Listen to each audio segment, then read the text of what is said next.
Russian President Vladimir Putin's recent statement, delivered at an economic forum in Vladivostok, has intensified the geopolitical tensions surrounding the conflict in Ukraine. In a direct and unreserved warning, Putin declared that any Western military forces deployed to Ukraine would be considered legitimate targets for the Russian military.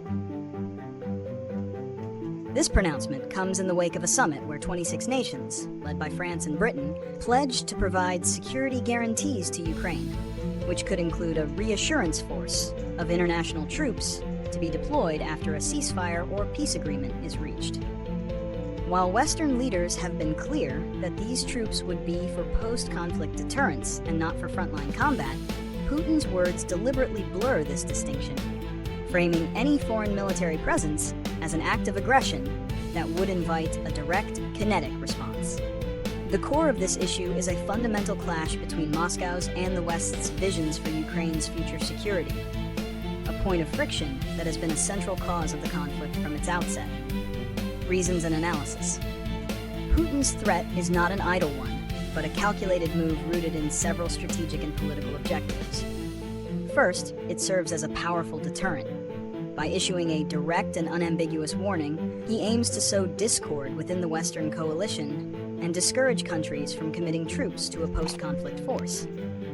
This is particularly targeted at nations that are more hesitant about direct military involvement, hoping to exploit existing divisions. Second, it is a rhetorical maneuver designed to justify Russia's actions. By casting any Western deployment as a direct military provocation, Putin frames the ongoing conflict not as an invasion, but as a defensive response to a perceived Western encroachment on Russia's borders. This narrative is crucial for domestic consumption, reinforcing the idea that Russia is a victim of hostile NATO expansion. Finally, the statement is a test of resolve. It gauges how willing Western nations are to back their diplomatic rhetoric with tangible military commitments, and whether they will stand firm in the face of a direct threat. By raising the stakes to a potential direct confrontation, he forces the West to reevaluate its strategy and determine its red lines.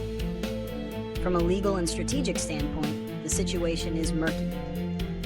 International law, specifically the laws of armed conflict, typically considers uniformed combatants of a state involved in an armed conflict to be legitimate targets. However, Western nations are not formally at war with Russia. The deployment of a reassurance force after a peace deal would likely be framed as a peacekeeping mission under a new set of diplomatic and legal terms. Putin's statement, however, preempts this by suggesting that even a post-conflict deployment would be an extension of the current hostilities, thus circumventing the need for a formal declaration of war. This ambiguity is intentional, creating a dangerous gray area where miscalculation could lead to a far broader conflict. Consequences and predictions. The most immediate consequence of Putin's threat is a dangerous escalation of rhetoric, which raises the risk of accidental or deliberate miscalculation. Should a Western force eventually be deployed, even in a non-combat role, any engagement with Russian forces, however minor, could spiral into a wider war. The threat directly challenges NATO's core principle of collective defense, making it a test of the alliance's resolve. If a NATO member's troops were targeted, it could potentially trigger Article 5, dragging the entire alliance into a direct conflict with Russia. Looking ahead, it is highly likely that this rhetoric will lead to a reevaluation of Western deployment plans. Instead of a large, visible troop presence, nations may opt for a tripwire force of a few thousand troops, or even shift their focus entirely to providing long-range weaponry, air support, and intelligence capabilities from outside Ukrainian territory. The proposals for a 5,000-troop reassurance force may be deemed too risky. The prospect of direct conflict, while still unlikely to be a full-scale conventional war, will become a more tangible and immediate concern for policymakers in both Russia and the West. The diplomatic landscape will also grow more fraught. While there have been some recent, albeit fragile, diplomatic efforts to de-escalate, such as meetings facilitated by the United States, Putin's uncompromising stance threatens to undermine any momentum toward a ceasefire. He has repeatedly insisted that any peace agreement must also include security guarantees for Russia, and he sees the presence of foreign troops on Ukrainian soil as an unacceptable security threat. This creates a powerful paradox. Ukraine seeks Western troops for security after the war, but Putin claims their presence prevents the war from ending. Solutions and path forward.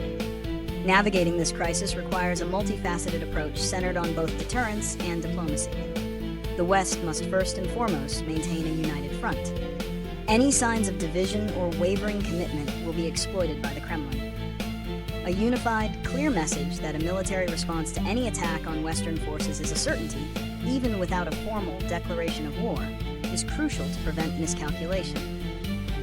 Second, the West can explore alternative security guarantees that do not involve a direct troop presence on Ukrainian soil.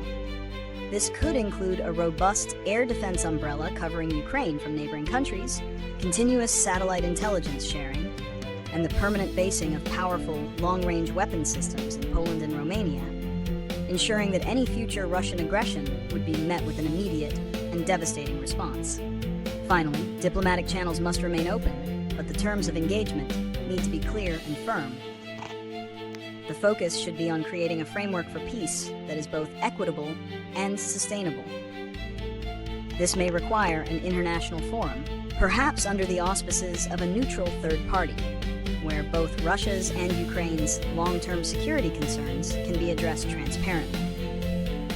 A workable peace plan would need to acknowledge Ukraine's right to self-determination and territorial integrity, while also providing Russia with verifiable and non-encroaching security assurances, addressing the very issue that Putin's threat has brought to the forefront. This dual-track approach, combining unwavering military resolve with flexible and persistent diplomacy, is the only way to de-escalate the situation and pave a path towards a lasting